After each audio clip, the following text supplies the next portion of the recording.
এক অদ্ভুত যন্ত্রণা, যা মুখে বলা যায় না, সত্যি কেবল অনুভব করা যায় নীরবে, চুপচাপ।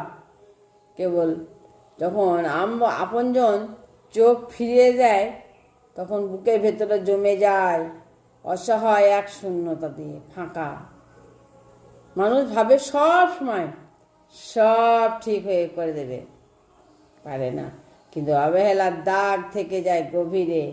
হাজার হাসির আড়ালেও সে ব্যথা ভোলার মতো নয়। অবহেলায় কষ্ট ধীরে ধীরে মানুষকে বদলেও দেয়।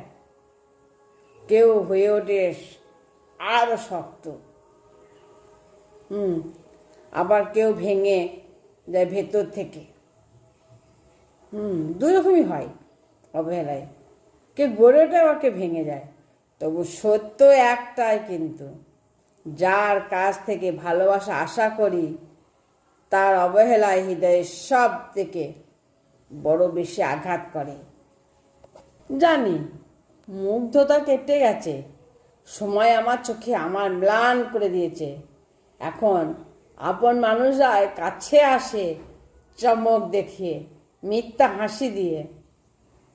তাদের মুখে মিষ্টি কথা, মনে বিশেষ ছাপ থাকে।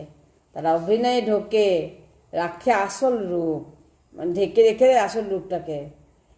যখন স্বার্থে মিটে যায়, তখন মুখও ফিরিয়ে নেয়। আমি বুঝতে পারি, আবার বুঝতে না পারা না করেও হারায় আপন মানুষটাকে।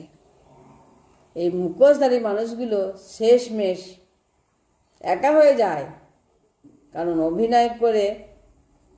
অভিনয় দিয়ে বেশি দিন সম্পর্ক টেকে না, চিরকাল টেকেই না। সত্যিকারের ভালোবাসা কখনো সাজানোও যায় না। এটা অনুভূতি মুখোশের নয়,